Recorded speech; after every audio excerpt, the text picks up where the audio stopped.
I'm making one video for every day in July, and this is the 13th video. And the thing I'm going to talk about is my class, The Foundations of New York City, which is an accelerated introduction to New York City government and law.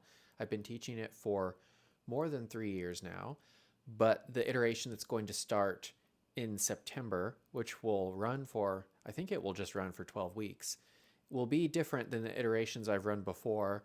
Primarily, the difference is that it is going to be much more rigorous and require a larger time and effort investment for each student.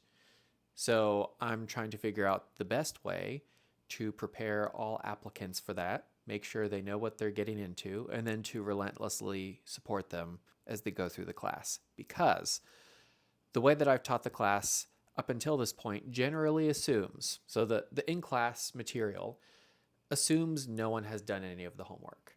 I think one pain point a lot of instructors have, especially if they're teaching undergrads. I'm not teaching undergrads, I'm teaching willing adults from around the city who voluntarily apply to my class. But in general, teachers get themselves into a lot of grief because their lesson plans are very delicate and break on first contact with the reality of what people are actually going to do, the people they have in front of them. A good teacher can, of course, motivate students to do much more, can show them all the vistas of knowledge and possibility, the things that make them want to do more, reach higher. Of course, of course, of course. But there are just the realities of busy adults in New York City. So I'm trying to think about how to help a group of maybe 50 busy New York City adults get through a much more rigorous version of the class. There's definitely a way to do it. There are, in fact, several ways to do it.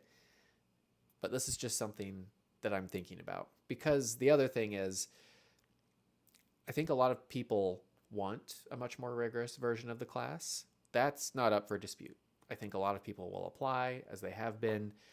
But there's a big difference between someone in August, at the end of summer, sitting there applying for the class on their computer. There's a difference between that moment and the same exact person, but put them, at the end of October, when maybe their work is much busier, etc.